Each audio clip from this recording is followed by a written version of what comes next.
안녕하십니까. 1월 2일 오후 김경국TV 시작하겠습니다. 윤석열 대통령의 탄핵에 이어 무안공항 참사 사고, 그리고 윤 대통령에 대한 체포영장 등으로 이재명의 사법 처리에 대한 관심이 떨어지는 경향이 있었죠. 그렇지만 이재명의 선거법 위반과 위정교사 혐의에 대한 항소심 재판은 여전히 살아있는 이재명의 사법 리스크입니다. 이재명은 지금 다들 아시지만 최대한 재판을 지연시키기 위해서 공을 들이고 있죠. 그런데 조희대 대법원장이 오늘 또 이재명의 재판 지연에 말뚝을 박았습니다. 조희대 대법원장은 그동안 기회 있을 때마다 신속하고 공정한 재판을 주문해왔죠. 그래서 이재명의 항소심 재판부 재판장인 최은정 부장판사는 하늘이 무너져도 항소심은 3개월 이내에 끝낸다, 이런 말로 화답을 했던 것입니다. 조희대 대법원장은 오늘 또 신속하고 공정한 재판을 강조했습니다. 판사들이 지금 신경을 쓰지 않을 수 없을 정도로 그렇게 계속 지금 강조를 하고 있는 것입니다. 심지어 신속 공정 재판의 대상이 이재명 선거법 재판임을 간접적으로 암시하기까지 했습니다. 조희대 대법원장은 2일 대법원의 시무식 인사말을 통해서 올해는 어느 때보다 사법부의 역할과 책임이 막중하다, 신속하고 공정한 재판을 위한 노력은 계속되어야 한다, 이렇게 강조를 했습니다. 조 대법원장이 단순하게 신속하고 공정한 재판을 위해 노력한 것을 강조한 것이 아니라 올해는 어느 때보다 사법부의 역할과 책임이 막중하다, 이렇게 말한 부분이 주목됩니다. 사법부의 역할에 따라서 대한민국의 미래가 바뀔 수도 있으니 정해진 법에 따라 명징한 판결을 내려달라, 이런 주문이었던 것입니다. 누가 들어도 이재명의 선거법 재판 시한을 준수하라, 이런 말로 듣기는 대목이기도 합니다. 이재명의 재판 지연은 사실 어제 오늘의 일이 아니었죠. 특히 이번 선거법 항소심 재판 결과에 따라서 이재명의 정치 생명이 좌우됩니다. 그런 만큼 가부간에 신속하게 결론을 내려서 국민들이 혼란스럽지 않도록 해달라, 이런 주문을 조희대 대법원장이 다시 한번 한 것입니다. 조 대법원장은 지난해 우리나라는 격심한 정치적 갈등을 겪었고 연말 계엄과 탄핵 사태로 인해 걷잡을 수 없는 혼란의 소용돌이에 휩싸였다고 되짚었습니다. 그러면서 사회적 갈등과 국가적 혼란을 해결하고 사회 통합을 이루는 유일한 해결책은 헌법과 법률에 따른 민주적 절차를 존중하고 모두의 마음과 힘을 합쳐서 한데 뭉치는 것이다, 이렇게 강조를 했습니다. 조 대법원장이 헌법과 법률에 따른 민주적 절차를 강조함으로써 이재명의 선거법 재판부인 서울고법 형사 6부에 힘을 실어줬다, 이렇게 볼 수도 있는 부분입니다. 이재명의 지저분하고도 악랄한 재판 지연 전략에 맞서기 위해서는 담당 재판부 역시 단호해져야 하는데 조 대법원장이 그런 부분에 대한 명분을 제공해 준 것입니다. 지금 이재명은 지난해 11월 15일에 선거법 1심이 선고됐죠. 그럼에도 불구하고 지금 시간 끌기로 일관하다가 이제 오는 7일, 내일 모레 7일에야 겨우 이제 항소 이유서를 제출할 것으로 보입니다. 이재명은 또 항소심 변호인단을 선임하지 않았죠. 그래서 재판부가 국선 변호인까지 선임해 줬습니다. 이재명이 끝까지 국선 변호인과 함께 하지는 않죠. 함께 할 이유도 없고 그럴 계획도 없을 것입니다. 그럼에도 불구하고 재판부가 어쩔 수 없이 국선 변호인을 선임했는데 많건 적건 국민 세금이 또 들어갔던 것입니다. 이재명은 뒤늦게 새 변호인단을 꾸렸습니다. 역시 시간 끌기죠. 사선 변호인을 선임하면 배정된 국선 변호사는 자동으로 취소됩니다. 방금 말씀드렸다시피 얼마인지 모르지만 국선 변호사 비용은 이미 지급된 상태입니다.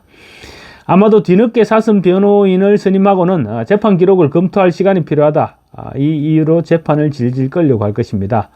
그 후 재판부 기피 신청을 하고 그런 식으로 시간을 끌 것이라는 점은 이미 공식처럼 등장하고 있습니다. 온 국민이 이재명의 재판 지연 전략 다음 순서를 이미 벌써 파악을 하고 있는 것입니다. 한 달이 넘도록 이재명은 변호사 선임계를 제출하지 않았습니다. 그래서 국선 변호인을 배정토록 해놓고 뒤늦게 이제 변호인 선임계를 제출하면서 변호인 교체를 이유로 재판 연기를 요청하는 그런 순서죠. 이재명 측은 재판 지연 의도는 절대 없다면서 반박했지만 그 말을 믿어줄 사람 누가 있겠습니까? 당연히 담당 재판부도 이재명의 재판 지연수를 꿰뚫고 있을 것입니다. 아마도 그래서 나름대로의 비책도 세워놓았지 않을까 싶습니다. 그러지 않고서야 뭐 재판장이 하늘이 두 쪽이 나도 석 달 안에 항소심 재판을 끝내겠다 그런 말을 하지는 않았을 것입니다. 재판부가 마음먹기에 따라서 집중 심리를 비롯한 다양한 방법들이 동원될 수도 있습니다. 다만 이재명이 마지막으로 할 수 있는 방법이 판사 탄핵인데, 자기 재판을 진행 중인 판사를 탄핵시킨다는 것은 굉장한 여론의 역풍을 불러올 수 있다는 점에서 단행하기가 쉽지는 않을 것이지만, 이재명이 막판에 궁지로 몰리면 어떤 선택을 할지는 아직은 지켜봐야 될 것 같습니다. 이와 관련 조희대 대법원장은 신속한 재판에 대한 국민적 우려가 완전히 해소됐다고 보기에는 아직 부족한 것이 사실이라면서 재판 지연 문제 해결을 위한 지속적인 노력을 강조했습니다. 이재명이 가장 아픈 부분을 찔러댔던 것입니다. 조 대법원장은 이어서 요사이 국가적 혼란을 겪으면서 새삼 깨달은 것은 모든 국가기관은 국민이 부여한 권력을 올바로 사용해야 되고, 이를 월권해서 사용을 하거나 국민에 대한 봉사와 책임을 회피해서는 안 된다는 것이라고 덧붙였습니다. 서울서부지방법원 이순영 영장전담판사가 윤석열 대통령에 대한 체포 및 수색 영장을 발부하면서 형사소송법 110조, 111조를 무효화시킨 그런 월권을 지적한 것이 아니냐, 이런 지적도 나오고 있습니다. 한편 이재명은 지금 선거법 위반보다 1심 선고가 열흘 늦게 내려졌죠. 위정교사 혐의 2심 재판에 대해서는 변호인단을 일찌감치 선임을 했습니다. 중형을 선고받은 선거법 위반과는 달리 위정교사 혐의에 대해서는 1심에서 무죄를 선고받았기 때문에 이재명이 항소심에서 이재명 측에서 할 수 있는 재판을 지연시킨다든가 뭐 이런 가능한 일이 별로 없습니다. 위정교사 항소심은 검찰이 주도하기 때문이죠. 검찰만 항소를 할 수 있기 때문에 이재명의 시간 끌기가 사실상 불가능해진 것입니다. 그래서 변호인단을 일찌감치 선임을 한 게 아닌가 싶기도 합니다. 검찰 측에서 항소 이유서를 제출하고 재판이 시작되면 검찰의 상황에 따라서 검찰 측의 판단에 따라서 한두 번 정도 기일을 잡은 후에 재판부에 심리를 종결해달라 이렇게 요청할 수도 있는 일입니다. 어차피 1심에서 모든 정황과 증거가 제출되어 있는 상황이죠. 그래서 재판부에서 법리적인 부분만 해석을 하면 되는 만큼 검찰 측에서 굳이 재판 시간을 끌 필요 없이 재판을 신속하게 진행시킬 수 있는 것입니다. 이미 위정을 했던 김진성 씨의 위정 동기라든가 또 김인섭 씨의 대법원 최종 선고 이런 부분들이 있었기 때문에 재판부에서도 별도로 판단해야 될 내용도 많지도 않을 것입니다.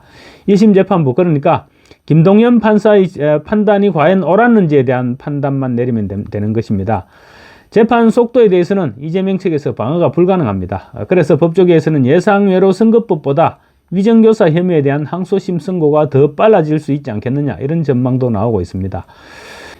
위정교사 혐의에 대한 항소심 재판부라고 조희대 대법원장의 신속하고 공정한 재판 당부가 신경 쓰이지 않을 수는 없을 것입니다. 특히 김동연이 1심에서 무죄를 선고한 이후 온 국민의 욕바지가 됐습니다. 뿐만 아니라 법조계에서도 터무니없는 판결이었다, 이런 비난이 쏟아졌다는 점에서 2심 재판부는 제대로 된 판결을 내리지 않을까, 이렇게 예상할 수 있을 것 같습니다. 만약 위정교사 혐의 2심 재판부가 제대로 된 판결을 내리기만 한다면 이재명은 선거법 위반보다 훨씬 형량이 높게 나올 위정교사 혐의 2심 선고로 굿바이 하게 될 가능성이 높아 보입니다.